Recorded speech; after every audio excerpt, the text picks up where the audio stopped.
ஐயா ரொம்ப அருமையான படங்க ஐயா. இப்போ இருக்கிற சூழ்நிலைக்கு, அதாவது இப்போ இருக்கிற ஒரு போர்க்கட்ட சூழ்நிலைக்கு எல்லாருமே பார்க்க வேண்டிய படம்.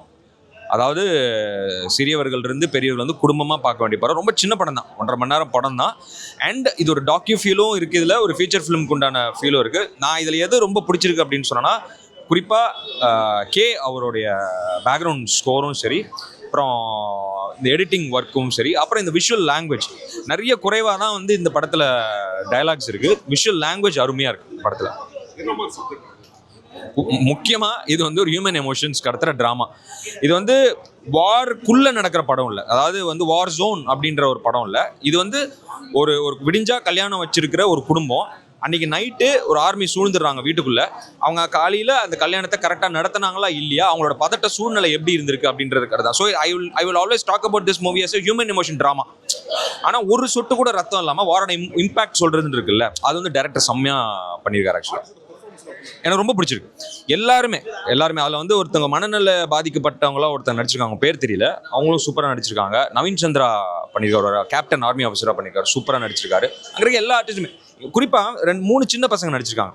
அவங்க வந்து ஒரு இடத்துல வந்து இந்த ஒரு சின்ன ஒரு பைனாக்குலர் மாதிரி ஒரு எக்யூப்மெண்ட் வச்சு தூரமாக வந்து பார்ப்பாங்க. 3 பேர் வந்து அதை பற்றி பேசிகிட்டு இருப்பாங்க, வாரோட இம்பேக்டை பற்றி பேசிகிட்டு இருப்பாங்க, ஒரு உணவை பற்றி பேசிகிட்டு இருப்பாங்க.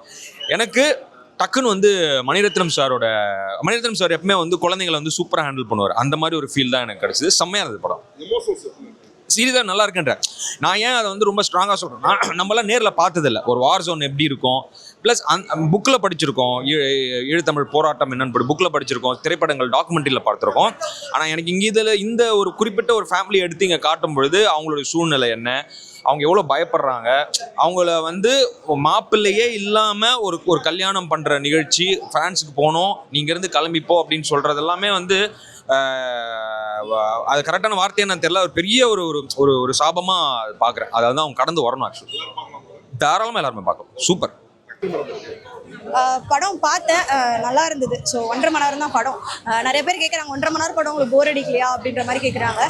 இது வந்து நான் ஒரு லைக் சும்மா போய் பார்த்துருந்தேன் அப்படின்றனா எனக்கு ஆப்வியஸாக போர் அடிச்சிருக்கும். பட் இது வந்து ஒரு விஷயத்தை நம்ம தெரிஞ்சுப்போம். இலங்கையில் வந்து எப்படி இருக்காங்க, அங்கே எப்படி நடந்தது, எப்படி வந்து ஒரு சூழல் இருந்தது.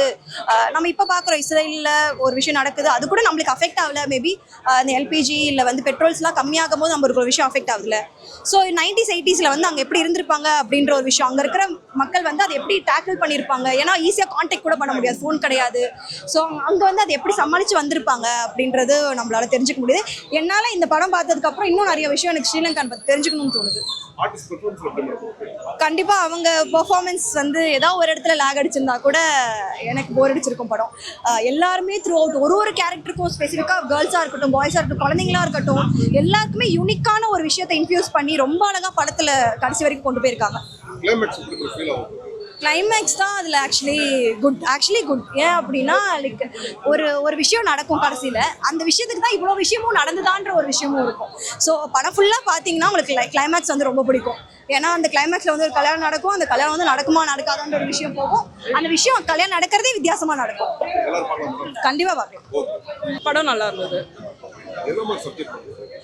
இது ஒரு ரியலிஸ்டிக்கான ரியலைஸ் பண்ணுற ஒரு ரியலிஸ்டிக்கான மூவின்னு சொல்லலாம். ஆர்டிஸ்ட் பெர்ஃபார்மன்ஸுமே எல்லாருமே ஸ்ரீலங்கன். ஸோ இலங்கை தமிழ் மொழி தான் பேசியிருப்பாங்க. அது எனக்கு பர்சனலாக எனக்கு பிடிச்சிருந்தது. ஸோ அதெல்லாமே பார்க்குறதுக்கு நம்ம இங்கே ஜென்ரலாக பண்ணுற ஒரு கல்யாணத்துக்கு பின்னாடி ஒரு ஸ்டோரி இருக்கும், கண்டிப்பாக கஷ்டங்கள்னு இருக்கும். பட் இங்கே இருக்கிற ஒரு கஷ்டம் வந்து டோட்டலி வேறு.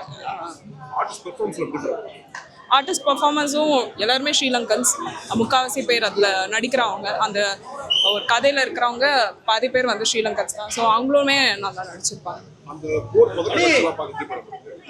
புரியல. சவுண்ட் எஃபெக்ட்ஸ் எல்லாமே நல்லா தான் இருக்கு. அண்ட் மெயினாக வந்து நீங்கள் பார்க்க வேண்டியது என்னென்னா கதை தான். என்னை கேட்டிங்கன்னா கதை அண்ட் இலங்கை தமிழ் உங்களுக்கு அந்த மொழி கேட்க பிடிச்சிருக்குன்னா நீங்கள் கண்டிப்பாக வந்து கனெக்டிவிட்டி அப்படின்றத தாண்டி ஒரு இவ்வளோ சின்ன சின்ன விஷயங்கள் இருக்கா அப்படின்ற ஒரு ரியலைசேஷன் தான். அது நீங்கள் வந்து பார்க்கணுன்னா ஸ்ரீலங்கா பற்றி உங்களுக்கு தெரிஞ்சுக்கணும், இல்லைனா அங்கே இருக்கிற இந்த மாதிரி ஒரு கதை எப்படி இருக்குது, 10,000 கதை எப்படி இருக்கலாம் அப்படின்றத நம்மளுக்கு தெரியாது. ஸோ அது ஒரு விஷயம்.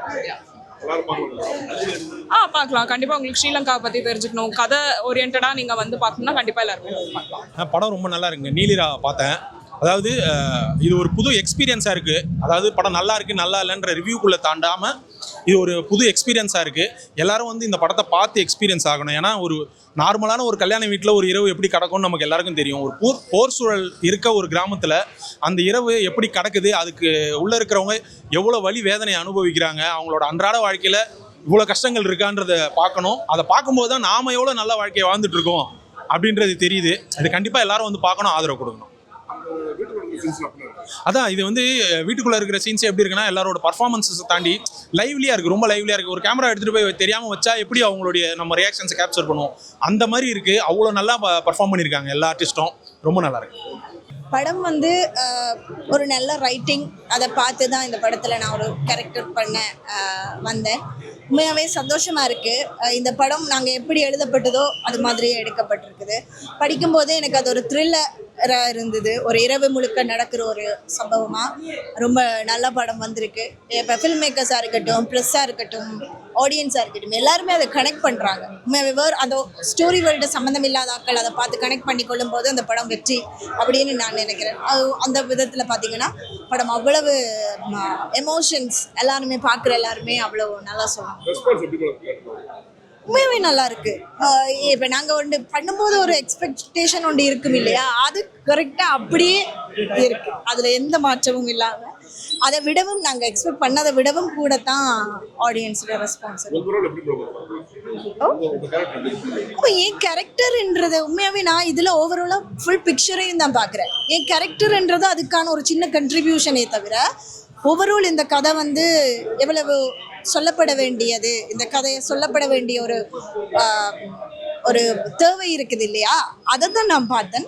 எந்த கேரக்டருமே சரி, அது அந்த கேரக்டர் அந்த ஊருக்குள்ளே இருக்கிற ஒரு பெண் அது ஒரு வீட்டுக்குள்ளே ஸ்டக் ஆகும்போது அவங்களுக்கு என்ன அதில் இருக்குது, அந்த எமோஷன்ஸ் அவங்களுக்கு என்ன இருக்குது, அவங்க எப்படி அதை ஃபீல் பண்ணுறாங்க அப்படின்றத நான் பண்ணியிருக்கிறேன்.